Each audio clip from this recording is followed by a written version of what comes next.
Mato Evangelijoje 10 skyrius.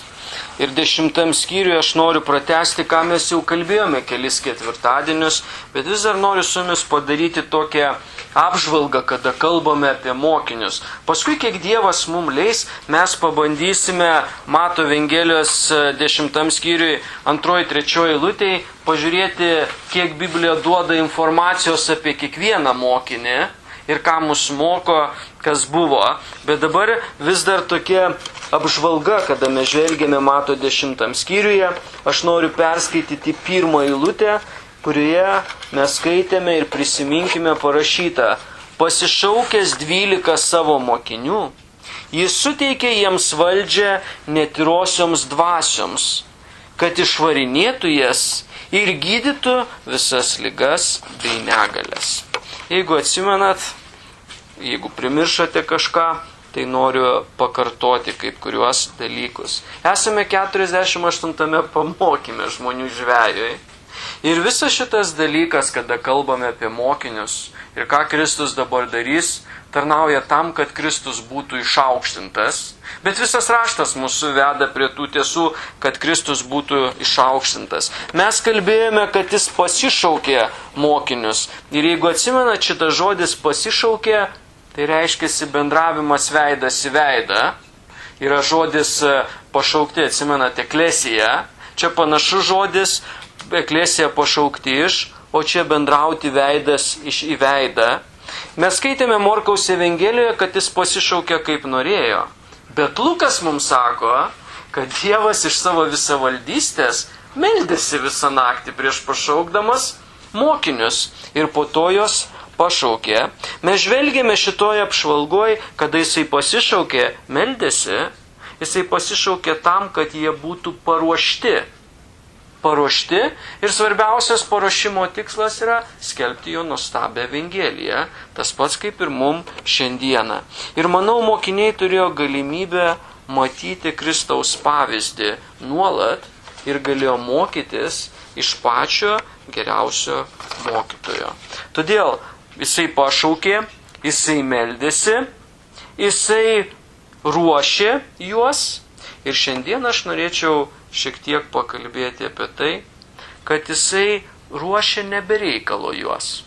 Tai nebuvo tik tai laiko leidimas kartu tam, kad praleisti laiką, bet tai buvo tam, kad juos išsiųsti. Jeigu jūs atkreipėte dėmesį, kada skaitome 10 skyrių, pirmoji eilutė pasišaukė, bet antroji eilutė mes sakėme, pirmą kartą mes sutinkame žodį apaštalai, mokiniai, apaštalai. Žodžio apaštalas prasmė ir apie tai, ką mes dabar kalbame. Pasiųstas. Todėl pašaukė, ruošė, meldėsi už juos ir visas tikslas yra tam, kad juos pasiųstų. Mes matome 10 skyriuje, pirmoji eilutėj, kad Jėzus leido jiems daryti tam tikrus dalykus. Valdžia netirosioms dvasioms ir taip pat gydytų visas ligas. Jeigu galite, pažvelkite Mato Evangelijos 4 skyriuje, 4 skyrius, 23 eilutė, Mato 4 skyrius, 24 eilutė. 23. Mato 4, 23. Jėzus vaikščiojo po visą Galilėją, mokydamas sinagogose, pamokslaudamas karalystės Evangeliją ir dabar žiūrime eilutės paskutinę dalį, gydydamas visas žmonių ligas. Labai panašus išsireiškimas Mato 10.1. Suteikė valdžią gydyti visas ligas. Todėl, kada darai tai, ką tau sako Viešpats, tai gali pasakyti, kad esi pasiųstas. Aš manau, šiandien nėra apaštalų, bet žodžio prasmė pasiųstas gali būti, jeigu sutiksite su manim, pritaikytas kiekvienam tikinčiajam. Dievas tave išgelbėja, Dievas leidžia ruoštis per Dievo žodį, kada jį skaitai, o kada tu jį skaitai ir matai, ko Dievas tave moko ir ruošia, tu esi pasiųstas. Pasiųstas tam, kad skelbti jo nuostabią Evangeliją. Todėl mes matome, kad Viešpats pašaukė mokinius, jisai juos paruošė ir jisai juos pasiunčia, kad vykdytų jo valią. Aš dabar galvojau, besiruošdama šitai apžvalgai dar kartą apie mokinius. Aš galvojau, ar yra nors vienas žmogus, kuris būtų vertas iš savęs atlikti Dievo darbą. Ir priejau išvados, ką jūs man rodote dabar žestų galvos. Ne. Aš manau, čia yra Dievas, Dievo malonė, Kristaus atperkamoji auka, kada jisai panaudoja žmonės. Mes kartais galime truputėlį nusivilti, ir aš nusiviliu, kada įvertini savo gabumus, pamatai, kad jų nelabai daug yra. Bet galima jūs paskatinti su viena rašto vieta, kurią jūs tikriausiai žinote, bet aš noriu jums priminti. Pasižiūrėkime, prašau, Jokūbo laišką 5 skyrių. Jokūbo laiškas 5 skyrius.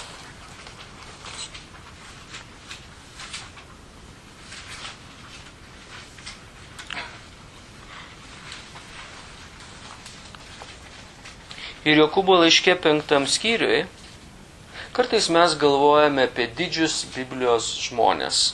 Mes galvojame apie žmonės, kurie išvardinti tikėjimo skyriuje, bet Dievas duoda nuostabią pamoką mums Jokūbo 5 skyriuje, 17 eilutėje.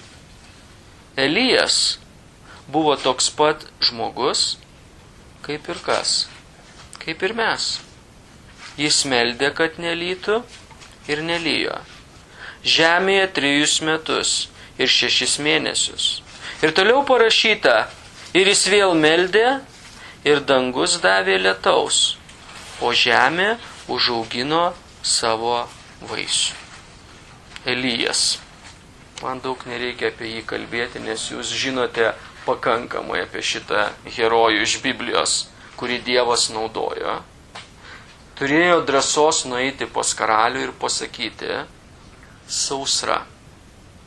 Pakluso Dievui ir nuėjo prie upelio ir praleido ten beveik 0,5 metų, gerdamas iš upelio ir maitindamasis tai, ką varnai atnešė. Jam buvo liepta, kaip upelis išžiuvo, eiti pas našlę. Ir tai buvo priešo teritorija, nes ten, kur našlė Sidonė gyvena, jūs turbūt atsimenat, tai buvo Jezabelės giminaičių teritorija. Ir Dievas jo pasirūpino. Jūs atsimenat, kaip jisai prikėlė našlės sūnų. Ir vėliau kulminacija buvo ant Karmelio kalno, kada visi pranašai buvo sutriuškinti. Mes žinome, kad vėliau Elijas nusivylė, Dievas jį atstatė. Mes žinome, kad vėliau jisai perdavė savo tarnystę Elizėjui. Ir kada mes galvojam apie Eliją, atrodo, kad jisai yra toks didis žmogus, didis Dievo pranašas. Bet Dievo žodis mums sako, jis toks pat žmogus kaip tu. Elijas toks pat žmogus kaip Galina. Elijas toks pat žmogus kaip Arūnas. Elijas toks pat žmogus kaip Gabrielė. Jis buvo toks pats žmogus kaip ir mes. Ko tai mus moko? Kad kada Dievas ruošia ir kada Dievas naudoja, jisai padaro tave tinkamą. Šėtonas labai dažnai mus stengiasi nuvilti, kad esi netinkamas. Kad nieko gero iš tavęs. Kad nieko gero nesigaus. Bet tai yra jo melas. Jeigu jūs galite, atsiverskite, prašau, su manim 2 laišką Korintiečiams 12 skyrių. Prisiminkime, ką apaštalas Paulius sako. 2 laiškas Korintiečiams 12 skyrius, prašau.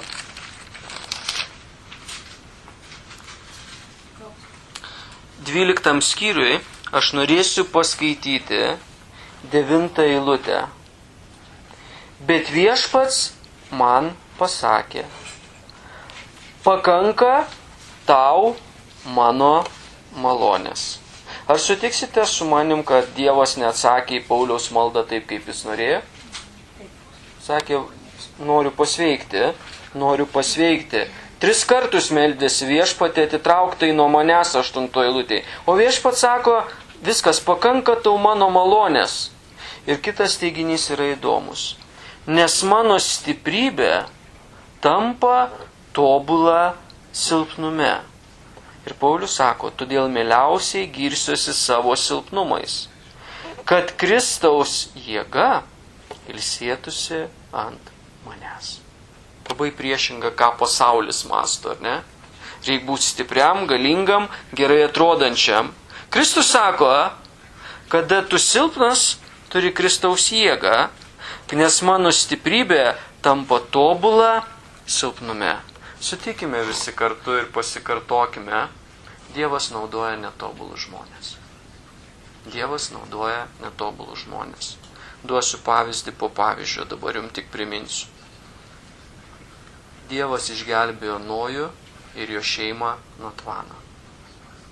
Kas buvo, kada Nojus išėjo iš arkos? Jis prisigėrė. Abromas, visų tikinčiųjų tėvas, tai Biblija sako. Vieniem dvasiškai, kurie įtikė į Kristų, Izraelio tautai fiziškai. Jisai suabejojo Dievu, kad Dievas išpildys savo pažadą. Aš noriu paimti kitą pavyzdį. Izaokas melavo dėl savo žmonos. Noriu paimti dar kelis pavyzdžius. Mozė,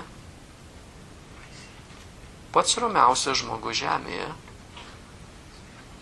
iš savo išdidumo 2 kartus sudavė uolai. Aronas, pirmas vyriausias kunigas Izraelyje, padarė su tauta auksinį veršį. Gedeonas abejojo Dievu, Dievo planu ir jo galybę. Atsimenat, tegul ta vilna būna arba šlapia, po to sausa.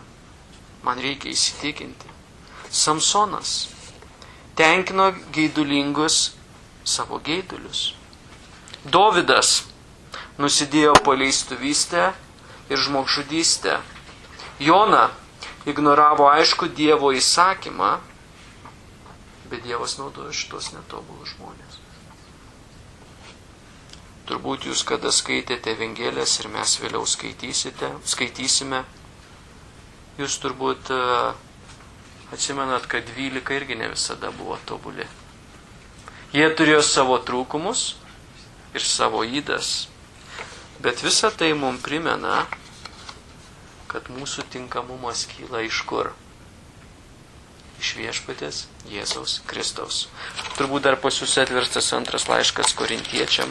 Tai jeigu galite 2 laiške Korintiečiam, pasižiūrėkite, prašau, 4 skyrių.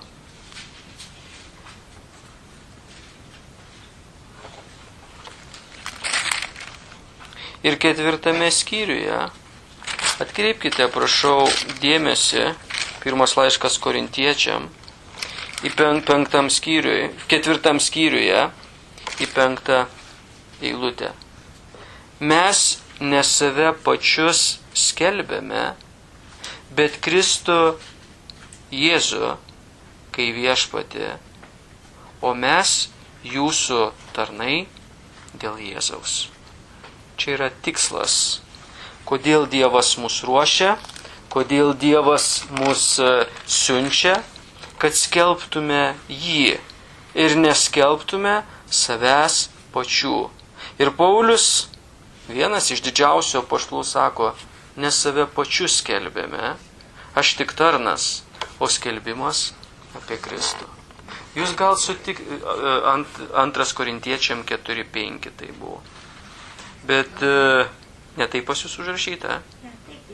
Aš supratau, kad jūs pasakėt 1. 2 Korintiečiam 4:5. Jeigu pasakiau 1, prašau atleiskit. Tai yra antras.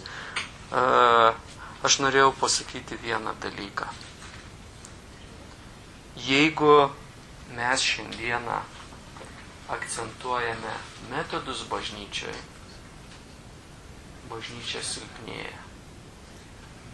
Jeigu mes akcentuojame Kristų bažnyčioje, kad mes tarnai dėl Kristaus ir skelbėme jį, bažnyčia skelbia žinią ir bažnyčia stiprėja.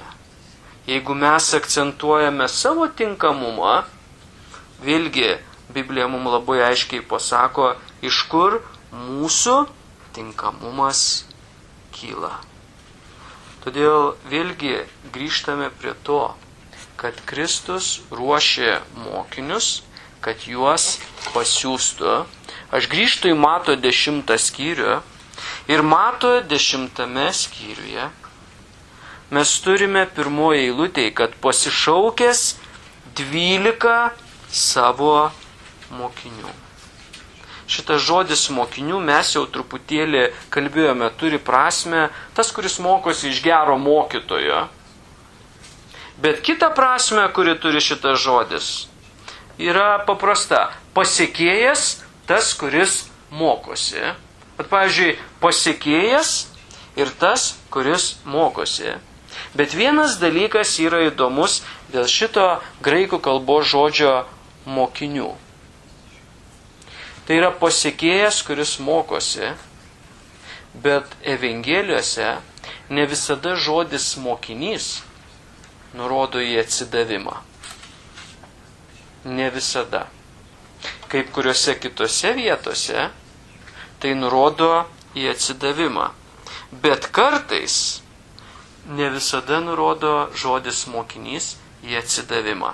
Leiskite jums šitą tiesą, ką aš pasakiau, ir šito žodžio prasme pailiustruoti bibliniu pavyzdžiu.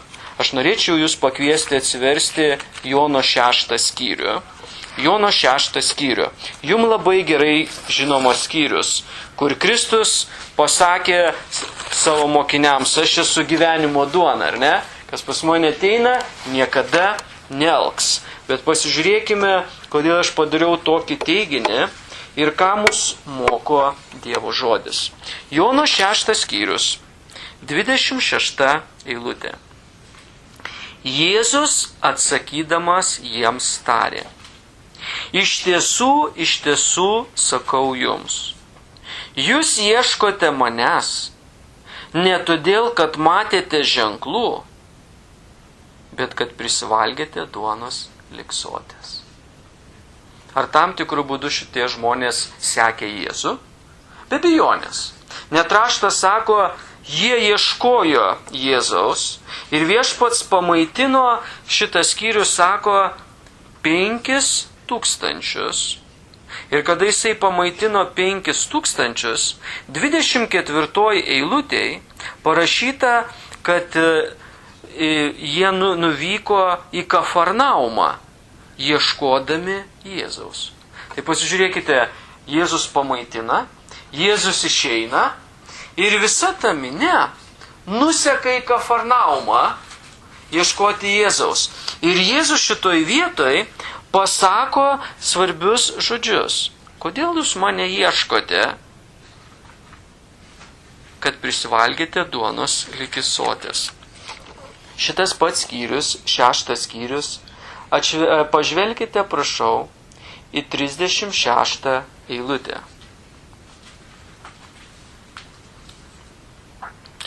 Jono 6, 36.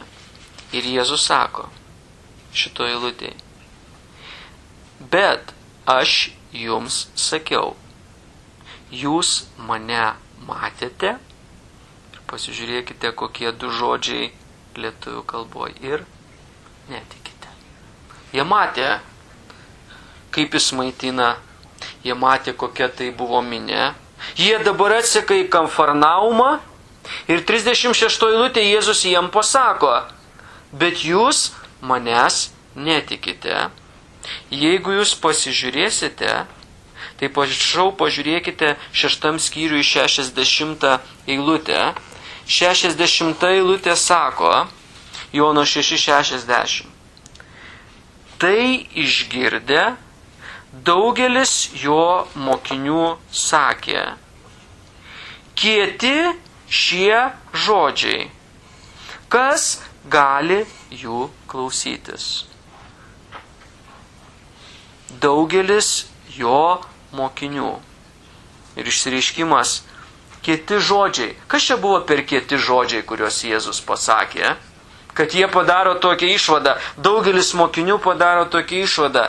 Kieti čia žodžiai. Aš manau, jūs gerai žinote, nes kontekstas mumi tai atsako. Jeigu jūs pažiūrėsite 6 skyriuje 54 eilutę, štai kokie žodžiai. Kas valgo mano kūną ir geria mano kraują, tas turi amžinąjį gyvenimą. Ir aš jį prikelsiu paskutinę dieną. Štai kokie žodžiai. 54.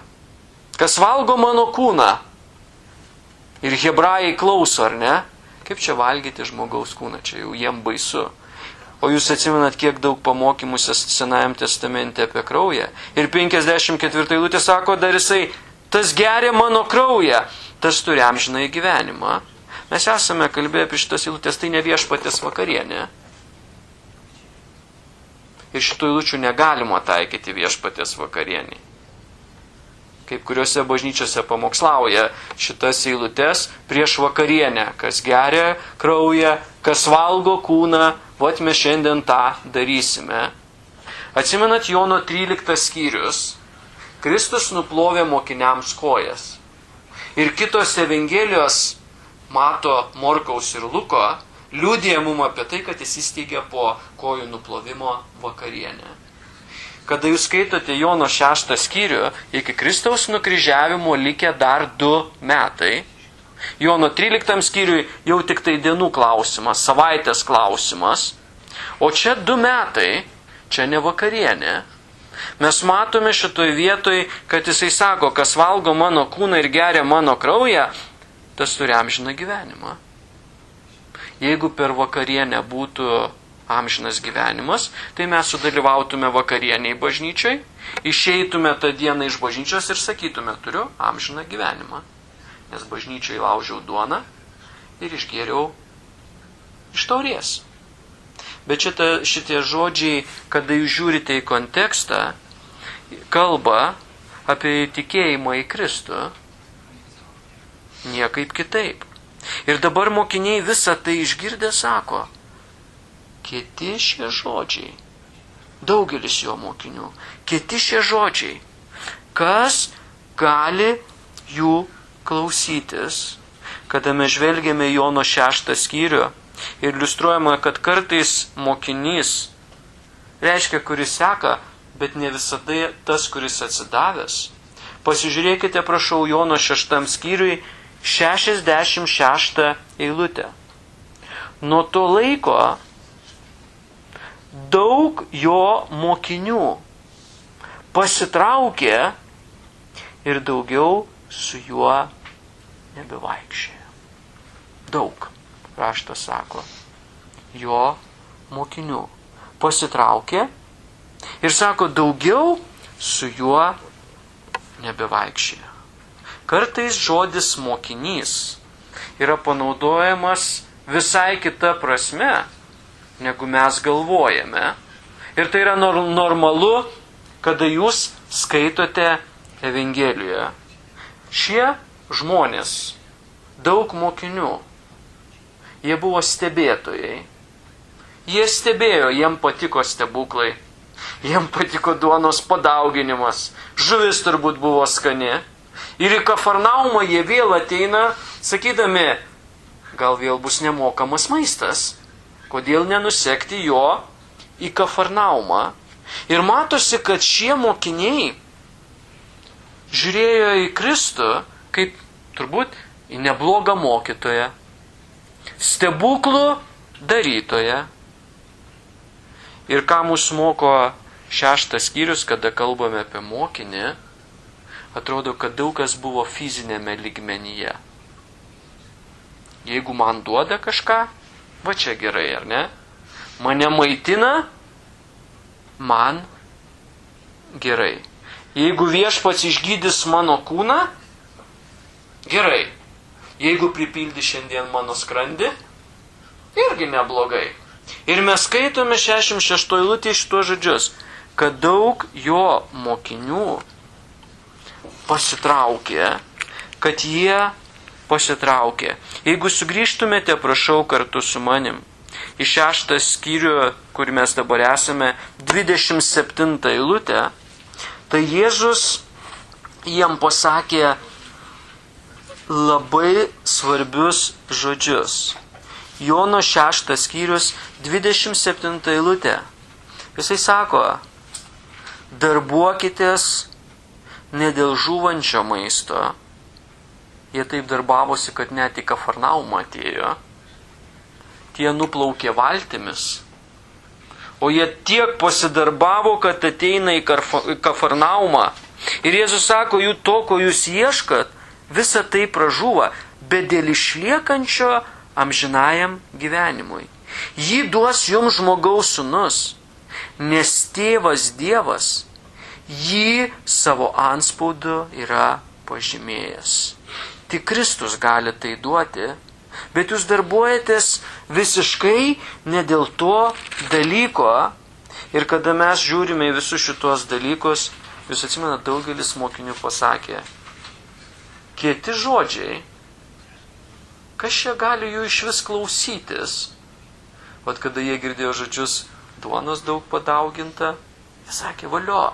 Kada jie girdėjo, kad žuvų yra, jie sakė, gerai. Kada jie matė, kad žmonės išgydomi, gerai. Ar jūs pastebite vieną dalyką, kad šiandieną kaip kurie žmonės iš Evangelijos priima irgi tai, ką jie nori. Kaip kurie žmonės, jie iš Evangelijos priima tai, ką jie nori. Kaip kurie žmonės net vadinasi krikščionimis, kaip kurie žmonės yra bažnyčioje, kaip kurie net atlieka kaip kurios tarnystės, kaip kurie aukoja pinigus.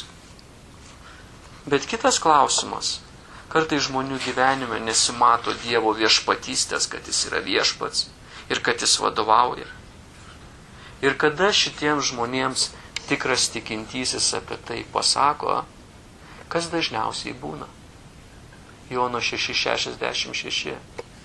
Daugelis mokinių, ką jie padarė, jie pasitraukė. Nes kitas žmogus, kuris gyvena devotai, pasakė apie tuos dalykus. Jeigu jūs pasižiūrėsite į Jono 6 skyrių, kada kalbame apie mokinio supratimą ir ką tas žodis kartais reiškia, Jono 6 skyriui pasižiūrėkite, prašau, 61 eilutę. 61 eilutę. Jėzus, žinodamas, kad mokiniai dėl to murma, paklausė, jūs tai piktina? Jūs tai piktina, kad aš sakau, jūs norite žūstančio maisto, ne dėl to reikia darbuotis. Jūs išgirdote tuos žodžius, jum kieta kalba. Iš 6 skyrių 61 eilutėje, jūs tai piktina. Žodis piktina, graikų kalboje yra toks žodis, kurį jūs iš karto išversite į savo kalbą. Tai yra žodis skandalizo. Iš tikrųjų, šito žodžio, jeigu eiti giliau, prasmė yra padėti papiktinimo akmenį. Ir kada Kristus jiem pasakė, gerkit mano kraują ir valgykit mano kūną, jie pasipiktino. Ir tai žodis skandalizo, iš kurio skyla žodis skandalas. Ir kartais šitas žodis taip pat turi prasmę graikų kalboje spastai, kurie paremti lazda. Spastai paremti lazda. Kada gyvūnas griebdavo jauką, spastai susispausdavo. Dabar kelios išvados. Žodis mokinys ne visada panaudojamas ta pačia prasme. Kartais žodžio prasmė, kaip jūs matote Jono 6 skyriuje, gali būti mokiniai, kurie sekė ten, kur jie norėjo ir kas jiem patiko. Bet kartais žodis mokinys, kuris yra tikras mokinys, reiškia, kad jie atsisako gyvenimo būdo. Mes žinome, kad tie, kurie buvo pašaukti Mato 10 skyriuje, jie atsisakė savo veiklos. Jie paliko daugelį dalykų ir mes matome bent iš 11, mes nesame tikri dėl Judo, bet matome atsidavimą. Ir po to, kai šie vadinami mokiniai pasitraukė, Viešpats klausė šitų mokinių svarbu klausimą. 6 skyrius, 67 eilutė. Jono 6 skyrius, 67 eilutė. Tada Jėzus paklausė 12. Gal ir jūs norite pasitraukti? Gal ir jūs norite pasitraukti? Ir klausimą klausė visagalis Viešpats, kuris viską žino. Jeigu jūs galite pažiūrėti 64 eilutę 6 skyriuje, jinai sako, bet kai kurie iš jūsų netiki. Ir 64 eilutėje parašyta, Jėzus iš pat pradžių žinojo, kas netiki ir kas jį išduos.